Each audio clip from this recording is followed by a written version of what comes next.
आपल्या इथे टॅक्स वाचवण्यासाठी मॅक्झिमम कॅशमध्ये व्यवहार करायची पद्धत आहे. लोकांना वाटतं की आपला 35% टॅक्स वाचतो, पण तुम्ही तसं जर केलं तर तुमची बॅलन्स शीट कधीच बिल्टअप करता येत नाही, ते पैसे मल्टिप्लाय करता येत नाहीत. आज तुम्हाला स्मॉल स्केल इंडस्ट्रीजला SME स्टॉक एक्सचेंज आहे. साधा तुमचा टर्नओव्हर 10 कोटी झाला तरी तुम्ही लिस्टिंग तिकडे करू शकता.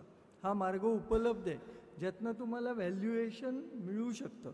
बरं, हे लिस्टिंग करण्याचा खर्च तुमच्या माहितीसाठी सांगतो, फक्त 40-50 लाख रुपये. 40-50 लाखात तुम्ही स्मॉल स्केल इंडस्ट्रीजना आज लिस्ट करू शकता आणि तुम्हाला भांडवल उपलब्ध होऊ शकतं.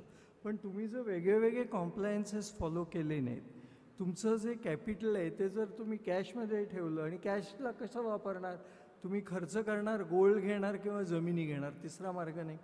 व्हाईट कॅपिटल तुम्ही म्युच्युअल फंडाचं त्यांनी एक्झाम्पल दिलं, ICICI बँकेचे बोलले ते, तुम्ही व्हाईट कॅपिटल इन्व्हेस्ट करू शकता, त्या बॅलन्स शीटच्या जोरावर तुम्ही कर्ज घेऊ शकता, तुम्ही लिस्ट करू शकता.